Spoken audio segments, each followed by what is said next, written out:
Hey y'all, welcome back to my channel. If you guys are new here, my name is Morgan Gordon of Black Girl in Media. Be sure to hit that subscribe button, comment, like, share. You guys know the deal. I'm just gonna get right into it. Today I am answering y'all questions. I have to start off by saying that I'm not always responding to a lot of the questions I get, like emails and DMs on Instagram and Snapchat, because I'm not gonna lie, it's kind of hard managing a job and managing YouTube and managing other social media aspects, a social life, and trying to make a business, and there's a lot of stuff going on. But I do want you guys to know that I am very, very, very thankful for your questions. To me, that means you guys are engaging in the content that I'm making, and it also means that you guys are liking the content, and it also means for me that I am building an audience, and that's really what I want to do. I want to build like just a place for us to kick it, a place for us to converse, a place for us to be real, and especially, you know, just for you guys to ask questions. And that's exactly what is happening. So because I haven't been able to respond in a timely manner, which I am going to do, I already plan to respond by the end of today to all of the questions that I've been receiving. But I thought it would be cool if I can answer some of the questions on this platform as well. Let me just start asking questions. I'm just rambling and taking too long. Okay. Question number 1. How did you prep to move to LA? A question about prepping to move to LA. So I knew I wanted to move to LA for some years, but I was like super apprehensive about it, so I kept prolonging it. But basically, like, I'm pretty strong in my faith, in my beliefs, I should say. And I prayed about it for a very, very, very long time. And I felt like Jesus gave me the answers, and he told me like it was time to go. So that's exactly what I did. I sought out, I wouldn't say a lawyer because I didn't have a lawyer, but like I had a lawyer consulting me on what to do, and I got out of my contract. If you guys don't know, I was working as a news anchor and reporter at a news station. I got out of my contract, and I literally like packed all my stuff, sold the big things that I couldn't bring with me, packed up my car, shipped some things home, and I moved back to my parents' house, which is in New Jersey. And then once I was there, I was kind of like prolonging the trip, and I kind of explained this in my quitting my job, moving to LA video, which I'll link here. But yeah, you guys can get that whole story there. But basically, I moved to New Jersey, and then I started to like, I literally packed 2 bags. So I guess that's a part of my prep. I packed 2 bags. I organized a housing situation that ended up like not working out once I got here, because the woman ended up moving in with her boyfriend, so she no longer needed a roommate. So I ended up staying with my cousin, which you guys also will see in that video. Yes, I would say like that's really the prep. It was more like mentally, like knowing I wanted to do this and knowing that it was going to be hard financially, emotionally, just in every aspect. And I just did it. And I would say just plan ahead, even though my plans failed, but at least have a plan in motion and just roll with the flow. Second question, how much did you save to move to LA?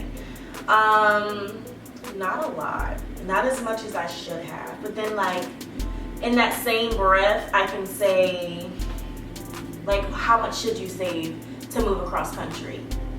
I mean, you just will never know.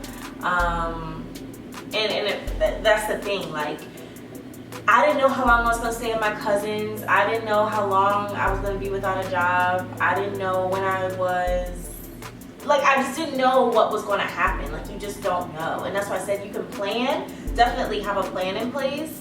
But I definitely didn't save enough. I didn't save enough. But then again, it's like I said, how much do you really bring with you? How much do you think you'll need? 50,000, you got 50,000 laying around, you know, to make sure you good, and then also that, you know, your apartment and stuff is paid for. So I really would say it depends on your situation, but for me, I didn't save enough. I'm just gonna put that out there. Next is, have you found an apartment yet? Yes, I am recording this video in my apartment. I have a roommate. Roommate tag is coming very, very soon. We're just trying to get her channel up and running. She wants to start a channel. She does makeup. But yes, I'm in an apartment. I live in downtown LA. And yeah. Oh, and you guys, there's also a video about that. I did an apartment tour, which I'll also link above.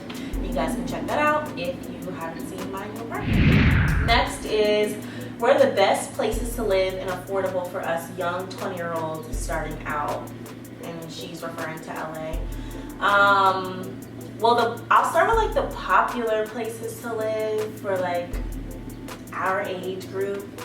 Will be downtown LA, West Hollywood, Culver City, places like that. I also know some people that live in Burbank and Glendale, but that's kind of seen more for like families. Oh, North Hollywood too, but that's seen for more like family type of areas. But I love Glendale and Burbank, so I think it's all about like what you're going for. To me, Glendale and Burbank have more like greenery, so it's more like a suburban feel, whereas the other places that I mentioned is more like an urban feel. But as far as affordable, that's what you're asking, right? Affordable? Yeah. None of them. None of them. I don't know. I feel like I looked at all of those places. If I had to choose one, I would say the most affordable will probably be North Hollywood, perhaps. I know a lot of people that I've met here, and also people that I've known prior to coming here, that live in North Hollywood, say it's not too expensive. Oh, obviously, of course, the Valley is a popular place that people go. It's inexpensive to live up there, but let me tell you, it's like 100 degrees hotter up there than it is down here at like all times. So if you're willing to sweat a little bit for a little change, for a little, you know, cheaper price, then I say head on to the Valley. But I don't know, I knew the Valley wasn't somewhere that I wanted to stay because it's just too doggone far. Like, the Valley is far. Like, when people call me and be like, girl, come up, come, you know, let's do something. I'm like, oh, okay, where me you at? They're like, the Valley, and you be like, okay, hold on. Let me reevaluate my life real quick and see if I got the energy and the coins and the gas to get to the Valley. Because honey, it is a trek. Did you drive cross country? And if you did drive, how many hours a day did you drive? Girl, let me tell you, I was not going to drive cross country. That's not even something that crossed my mind. That's not something I wanted to do. That's not something I still, to this day, want to do. I don't like sitting in the car that long. Unlike many other people, I enjoy flights. I enjoy, you know, sitting there, being hands-free, not having to do anything. I take planes. Now, I do have to say this, though. My best friend moved to San Francisco. He wanted to do the whole cross-country thing. Let's see. What time is it? Let's call him up. I left New Jersey and drove to Cincinnati, Ohio, so that was about 10 hours total. I stayed there overnight. Then I left from Cincinnati, Ohio. We stopped in St. Louis for a couple hours, and then we went to Manhattan, Kansas, because my sister lived there at the time. So we actually stayed there for a couple days, did 4th of July there. So after we got to Salt Lake City, Utah, which was like a really, really interesting city, and then we drove directly to San Francisco, which was like another 10 hours total. So the entire trip took, I want to say, hours total, but because of the times we stopped. How many hours you just cut out? I want to say it was about 43 hours total for the entire trip. Next question. How do you get your start in the industry and go about getting your first break? First break? Like, I don't like to use that term because I feel like I still haven't reached or obtained my first break. Everybody and their mama keep calling me. Like, I tell folks I'm doing a YouTube video and they still manage to hit up my phone. Like, it can't wait. We can't talk tonight when the sun goes down. I mean, dang. Anyway, back to your question. Yeah, I don't think that I've got my big break yet. I've obviously worked on TV, and I was a news anchor, news reporter. But as far as getting my big break, I feel like I'm still working towards that. I still have bigger aspirations, bigger goals for myself. So hitting that big break for me hasn't happened. But as far as breaking into the industry, like news anchor, news reporter, like the news media industry, all in all, I applied just like you apply to a normal job. I networked. I went to NABJ, which is the National Association of Black Journalists. I went to that convention, and I think it was in DC when I went, and I connected actually with my news director, who I ended up working for, and we stayed in contact. I tweaked my reel. I made sure I had up-to-date like storytelling, different stand-ups, just a reel that really showed all of my talents, that I wasn't like a let me have a microphone and just tell you type of stand-up, that I was doing like creative stand-ups. I was showing my editing skills, I was showing my writing skills, and that's really how I did it. So definitely, if you know there's a station you want to work at, look up the news director. I don't know why I'm out of breath. Hold on, y'all. There we go. If you know there's a news station you want to work at, look up the news director, look at people that work there, look up to see if the people that do work there maybe was alumni at the school that you go to, want to go to, anything that you guys can make a connection on and network about.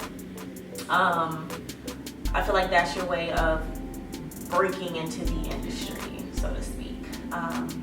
But once you're in that hot seat, once you have that interview, I say make sure you are up to date on your current events. And I feel like if you want to be a journalist anyway, like that's like natural, like you know what's going on in the world, you want to know what's going on in the world, like all the big events, but also know like what's happening in that city as well. So yeah, how did you know what type of journalism you wanted to do and to also be on the news? So I know since I was 15 that I wanted to do some sort of journalism.